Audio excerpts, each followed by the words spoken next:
Hey students, check out this example of how to use Google Drawings to create your flowchart. You will find a Google Drawings file in the Google Classroom right next to this slideshow. In the Google Classroom, you will find a file called Algorithm Flowchart. It is a Google Drawings file, and you'll be able to tell by this symbol right here. And in this file, I have already put the beginning and the end of your flowchart. Remember, from the reading we did, the flowcharts always begin with a circle or an oval shape, and they always end with that shape. For the actions that you take, you're going to use a rectangle, and any choices that have to be made will be represented by a rhombus, also known as a diamond shape. If you haven't used Google Drawings, up here in the menu bar is where you'll find your shapes. And that's really what you're going to need, is shapes and lines to complete this assignment. If I'm going to do some actions, I'll grab my shape. There's my rectangle right there. And I simply make my box.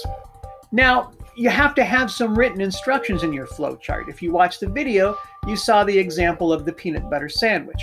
And to type text in a shape, you just simply double click and it will open the flashing cursor. And it has the text tools here. If you want to center it like I did on mine, you put it there and then write your first step. And then one way to save time is you highlight this so the outside is highlighted but the cursor is gone. Control-C copy. Control-V paste, and you can line up as many of these as you need to. Now, you are also going to connect these with lines. And remember, in the flowchart, our lines are arrows. So we are going to go to our line choices and choose the arrow. And wherever you start, the arrow will finish on what you're pointing to. So there it went. And if your arrow is too small while it's highlighted, simply change the line thickness. There. And go back and click on your arrow again, and you can draw, click on the arrow again. You'll know you have it. Oh, I remember sometimes you got to click the menu and select the arrow again you need that cross. And then if you start on one of the dots, it'll automatically connect you to the next dot. And I just like to keep my line width consistent. Add your arrows. Now, if it turns out you need to make a choice, there's going to be a yes or no. In my example, is the bread covered with peanut butter? If the answer is yes, you go on to the next step. If the answer is no, then you repeat the step. So if this is not going to be a rectangle, but a rhombus, I'm just going to go find that shape. Here it is. I will put it in.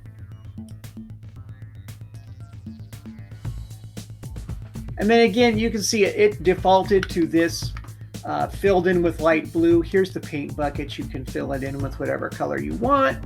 My only criteria is I need to be able to read it. And then, so for here, you can put your choice. Is the bread covered in peanut butter? If the answer is yes, then your arrow is going to go to the next step. If the answer is no, the elbow connector might help you.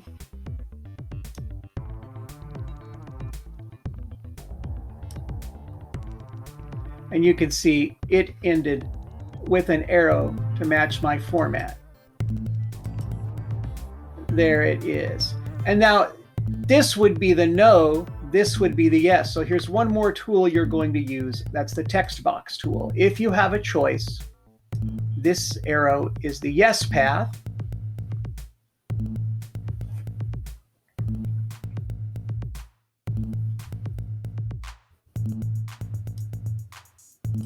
And you can use the arrow keys on the keyboard to snug that in where you want, or you can drag it. And this